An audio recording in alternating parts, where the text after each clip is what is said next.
How'd you get involved with racing? Well, that's pretty easy. I grew up around with my father, obviously, and he had winning race cars, championship race cars, and that's all I wanted to do from the time I could fit in one of these things. See over the cowl. That's all I wanted to do was drive. My father was quite strict, and I had to serve my apprenticeship and figure out how to build them, make them handle, and before I could drive for him, he said I had to have at least 5 feature wins. I'd build a car on my own.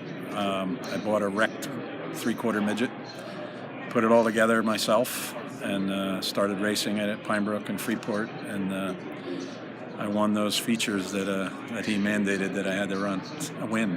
One of the highlights, I know one of the highlights that I look at in your career in 3/4 midgets was winning the inaugural mini Indy race at Freeport Speedway in Long Island. That was quite a race. I started 26th out of 33 cars. And the whole race, I had no idea where I was. It was early in my career. It was really just starting to get the hang of it. But I was passing cars every lap, and I knew with all the cars I was passing, I must be getting near the front somewhere here. And the next thing I look up, and there's Johnny Coy in the Whirly 02, which was kind of a famous car. And Sonny Sanders was leading the race, and here I am into 3rd place. And I got into 3rd, and I figured, boy, this is going to be a task of the night now, getting around Johnny Coy. Well, he was the cleanest, most honorable race car driver that I ever ran against in my career, really. And I drove outside of him. He gave me a lane.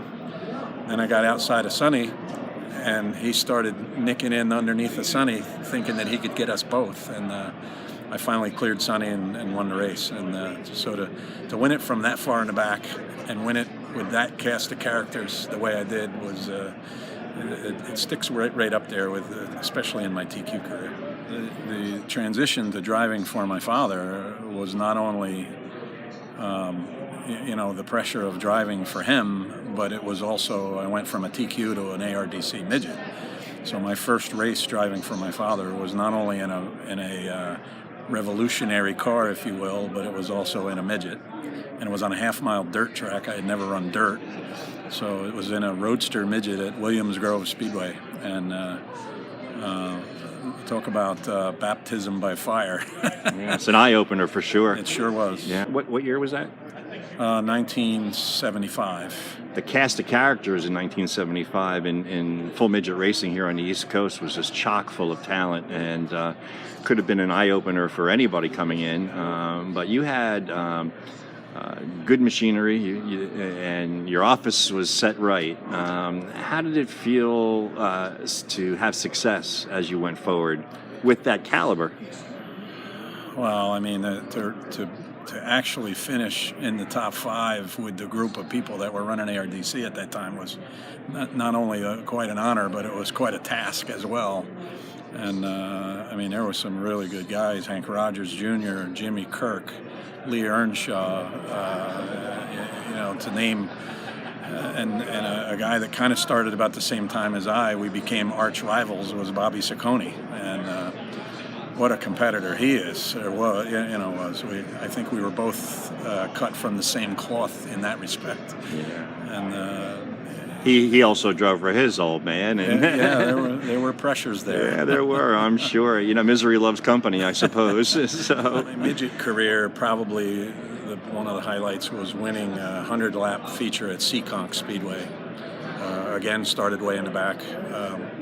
My arch rival Bobby Ciccone got in the lead first. He got to the front first, and I figured, boy, this is going to be tough.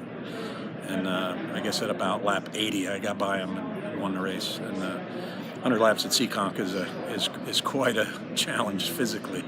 After a fantastic midget career, you changed gears and you went into something that had a roof. Tell me about that. Well, that was more necessitated by my own personal life. My father had died in 1981, and I had to take over the family business, or I elected to take over the family business, which was at an airport across the street from Wall Stadium. And the traveling with the midgets was quite a challenge, and I just couldn't do it anymore. So I decided to run Modifieds at the track across the street from our business. It's pretty hard to make a transition from driving a midget on dirt to driving an asphalt modified on a bull ring like Wall Stadium. I stuck with the modifieds at Wall Stadium, and then when Flemington paved in 1991, I elected to go to Flemington. I needed a change, and I instantly fell in love with Flemington Speedway as a paved track, and it fit my style. I'm not a bumper banging guy, and at Flemington you didn't want to do that. It didn't lend itself to that very well. But went on and stayed with it. Went on and won the 1995 NASCAR Modified Championship at Flemington. And my highlight at Flemington was winning the Race of Champions in 1992. That's definitely, as far as a career highlight and a financial highlight and every highlight you could talk about, that race was. A successful car owner with championships in the ATQ MRA current. It's way more stress than driving. Watching your car go around that you have no control over. But, I've been fortunate. Since I've had race cars, I've had two excellent drivers. Paul O'Tier started. I started with him, and then Ryan Tidman has brought me 5 championships. So nothing to hang our hat about. Some of the other things that I know about you is what you do outside of the racetrack. One of the highlights, from what I understand, is flying airplanes, and in particular World War II planes. And tell me a little bit about that. Yeah, I got out of racing for about 10 years. I wasn't involved in any way, and because I'm in the aircraft business, I had an opportunity to fly some World War II fighters and bombers in air shows. So I traveled the whole Eastern air show circuit, flying airplanes to and from the air shows and then flying them in the air shows. And that was a lot of fun. It was a neat experience, but never, ever brought the joy and satisfaction of having a checkered flag.